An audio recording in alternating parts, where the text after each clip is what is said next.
Do you live in Portland, Oregon, and you're so over it? If that's you, stay tuned. We've got some things to share with you in today's video. Stay tuned.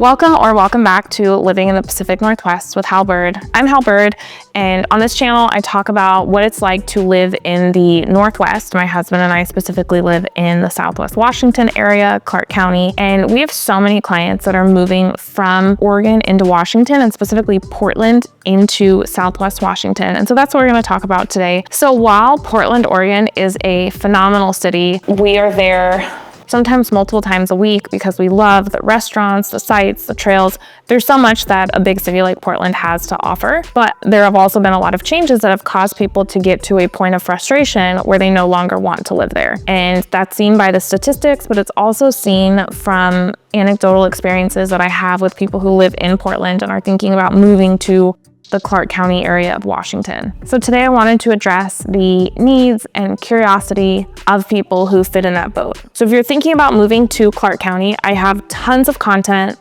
on this channel all about what it's like to live in Clark County and the various, what my husband and I call 5 boroughs. You can watch that video here.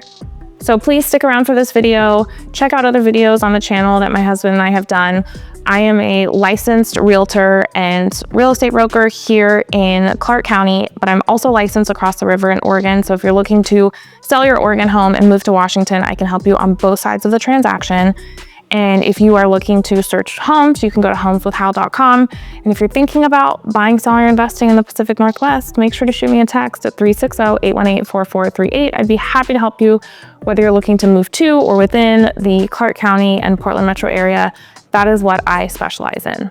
So without further ado, let's talk about the reasons that people are leaving Portland, Oregon. And I think it's worth noting that in 2022 was the first time since the early 80s that more people left the state of Oregon than came to it.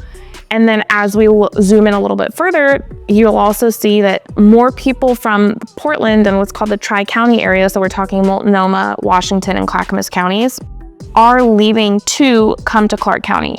Almost 14,000 people left in 2022, and that's the most recent data we have. Anecdotally, between me and you, I think that only tells part of the picture. I think that there is a bigger shift happening, both with what our county, and I would say our largest city in our county, Vancouver, is doing on a positive and upside in terms of the development and the things that are going on, and how people perceive Portland and the track that it's on. I mean, if you're watching this video, you probably live in Portland, and so you hear and kind of have been up against what the national news has shown Portland to be, which I don't think is an accurate picture of Portland. We're in Portland all the time, and I still think Portland is a great place to live, a great city, but there are still frustrations that people are having. And the first thing that I hear people talk about is taxes. A lot of people don't know this, and if you live in, I would say, Multnomah County or the city of Portland, you are probably some of the most tax burdened people on the entire West Coast. Many people don't know that the income tax, the state income tax in Oregon is actually higher for most people than in California. And then when you add to that Multnomah County and city of Portland specific taxes on income, it becomes very burdensome. And that's why you see the data shows middle and high income earners are the largest population of people that are moving out of the Portland area and into Clark County. And I've been privileged to help many of those people who are making the move to Vancouver, Camas, Washougal, Battleground, and Ridgefield. Those are what we consider the 5 boroughs of Clark County. They are the 5 largest cities. They all have different pros and cons, and you can watch our videos. We have plenty of videos about the different cities and what the advantages are. Let me know if you want any more information about a specific city, or if you want to talk about your specific situation and let me help matchmake you into a specific neighborhood. My Zoom link is in the description below. You're more than welcome to schedule a Zoom with me to go over your particulars when it comes to your relocation. The second reason I'm hearing people wanting to move has to do with the school system. And I would say you can cherry pick, great Oregon schools and like great Washington schools or bad Washington schools. But I would say overall, and I've just heard this from so many people, that in general, they feel better about the school system in Clark County than they do in the city of Portland. So that's been a cause for the move. And that kind of ties into number 3, where we talk about high housing costs. When you look at Multnomah County compared to Clark County, the pricing is very similar for homes. We're within 10% of each other on median home price. But when you're taking Clackamas County and Washington counties, that's where people are picking up more of a value when they're leaving Oregon and coming to Clark County. Also, property tax is very similar, but just slightly higher in Oregon. And I think that that's what a lot of Oregonians that I speak to that are thinking of moving to Washington, it's not one thing that's causing them to leave. I think it's a perception that there are multiple categories that are important to them where things are incrementally better or vastly better in Washington. So I'm not trying to paint this picture that, you move from Northeast Portland to downtown Vancouver and it's like a complete 180. I think that's another reason why the Oregon to Washington moves. Oregon sends the second most people to Washington after California. And I think part of that reason is that people want to stay in the Northwest. What the appeals are of the Northwest are a constant to them, but there are specific things to Oregon, like the high property, like the high taxes, like the property prices. And then the second thing that I want to point out, which is a little harder to quantify, is it's not just the prices. So even when we're looking Multnomah to Clark County and we have a similar home price, I think the thing that people are looking at comes down to, what am I getting for that same price? So in Clark County, you might get a larger home, a newer home, or a home with better schools for the same price as what you're getting in Oregon. So the majority of people that are moving from Multnomah County to Clark County are staying within a similar price point. About 4% went to a lower price point and 3% went to a higher price point, but 10% of the people that are moving that Multnomah to Clark County move are staying in a relatively similar price point. And I think it's because your dollar goes further. It's not that they're looking to radically change things. It's that those incremental changes that they're looking for that added up make it worth changing states. The number 4 reason that I've heard people cite leaving Portland has to do with crime. And there are plenty of crime maps out there that you can check. I would recommend Googling them, do your own research there. Another great resource specifically for gun violence is pdxshootings.com. And the type of crimes I'm hearing people sort, I would say, is just general crimes. And we're talking mostly property crimes, so like break-ins, car theft, graffiti, and then drug use is another that has people really concerned, to the point where when we look at Oregon decriminalizing hard drugs, I guess you would say, they're already looking at reversing that because it hasn't led to better outcomes. And that leads us into number 5, which is concerns about homelessness or the unhoused population. And I use the word concern specifically because it's not that, from many people I've talked to, that the unhoused population create an issue in their day-to-day life, but they are concerned, especially if they're homeowners, that there could be an encampment pop up outside of their home at any point, and they don't have very many protections or rights against removing that encampment or having it moved. And, it's kind of unfair, but you could live on a block with no encampments and have great property values. And if an encampment pops up on your street or across from your house, next to your house, it can affect your ability to sell that home. It will make it more difficult. And I hear this from a lot of fellow Oregon real estate brokers that, there are conversations in our groups about what are some ways that you've been able to encourage encampments to move on, because people show up to the house and they don't want to live next to an encampment. They don't want to buy a $500,000-$600,000 house and, have an encampment of unhoused people next to them. So for better or for worse, I know there's a lot of political connotations with that. That is something that people have a concern about. That brings us to number 6, which a lot of people say is the reason why things are the way that they are with crime and the unhoused population, which is politics. There's been, and my husband would describe it, if you had a conversation with him, as like a pendulum swing, and the pendulum has just swung so far to the left side policy-wise in Portland that a lot of people feel like it is the cause of the number of encampments, the extent of them, the crime rates, just the policies that have been going on a city level have caused Portland to become the way that it is. And I'm not casting any sort of judgment on anyone's political beliefs. I think that our country has had enough of that.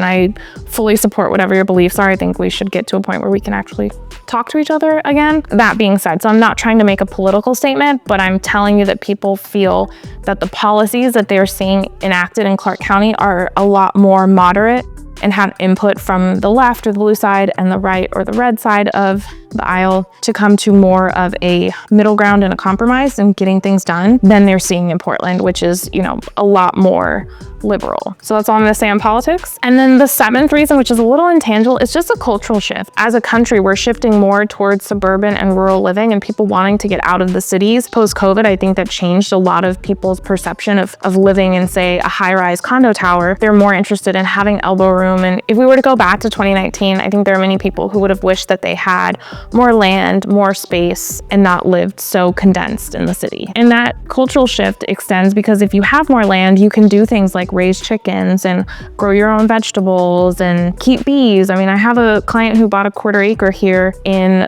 Vancouver a few years back, and she started beekeeping, and I have her honey in our house right now. And so there's, I think culturally we're just moving to a place where people want to be able to have either hobbies or side hustles or just a lifestyle that is a little less city focused. So those are the 7 reasons why we're seeing people talk about leaving the city of Portland and just generally I would say the Tri-County area that encompasses the Portland metro area. And then I just want to add a little bit of a bonus as to reasons why you would want to be in Southwest Washington, because all those things are great, but that doesn't directly lead to, okay, so I'm going to leave Portland. Why would I just go a little bit north across the river? And I think one of the biggest benefits is that you kind of want the best of both worlds. You want a small city living with access to the big city.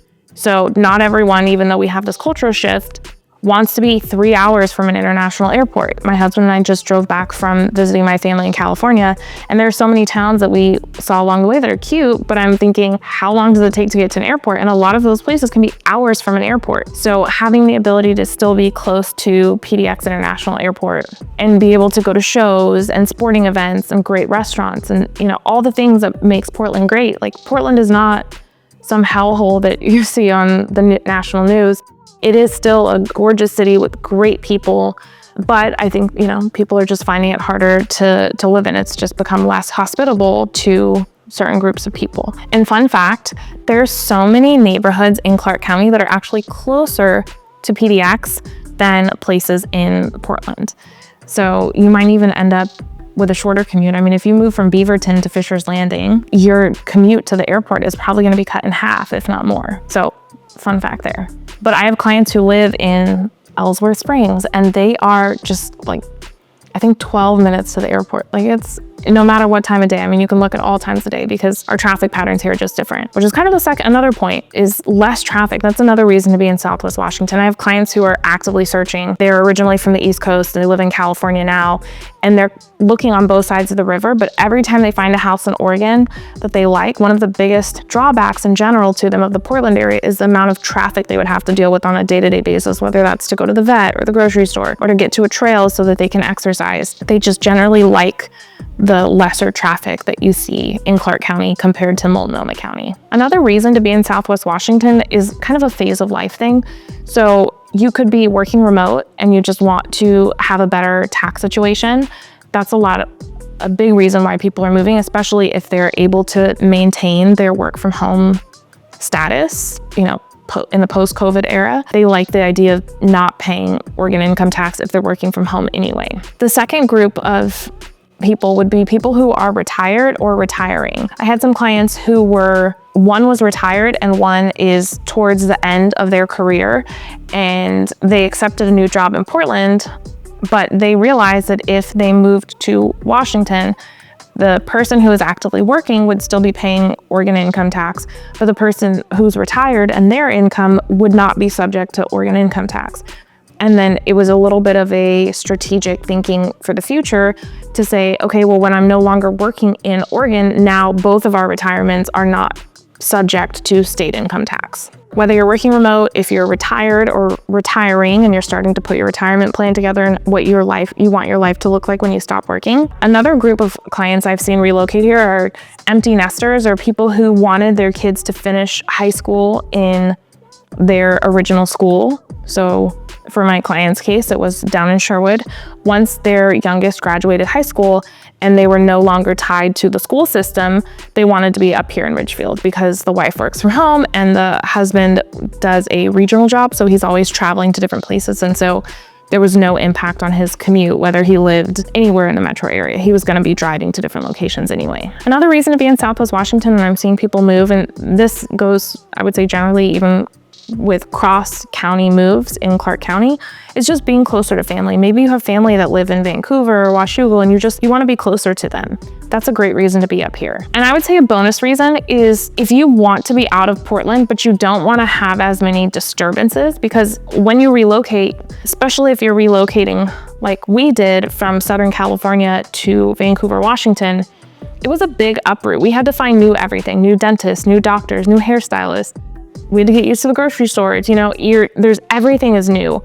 And one of the benefits of moving from Portland to Clark County is that you don't have to uproot everything. If you want to keep your hairstylist, my hairstylist is in Oregon. If you want to keep your dentist, you can, but also if you don't mind switching, like doctors would be a good example, you can find everything you need in Clark County. You don't have to go far, but you also have the choice to keep your existing providers and services. You can still go to your favorite restaurant. So it's a little bit less of an uproot, but it's a big change. And you kind of give yourself a raise when you scoot on up north of the Columbia River. Those are all the reasons why we've seen people are over Portland and why they're coming to Clark County. If this is something that resonates with you, I'd be happy to help you on your relocation and would love to chat with you. You can book a Zoom from the description below. You can also text me at 360-818-4438. And if you'd like a checklist to help you know what are the steps from moving from Oregon to Washington, please reach out. I'd be happy to share that with you. We'll have a link in the description that you can grab that for yourself. Until next time, ciao.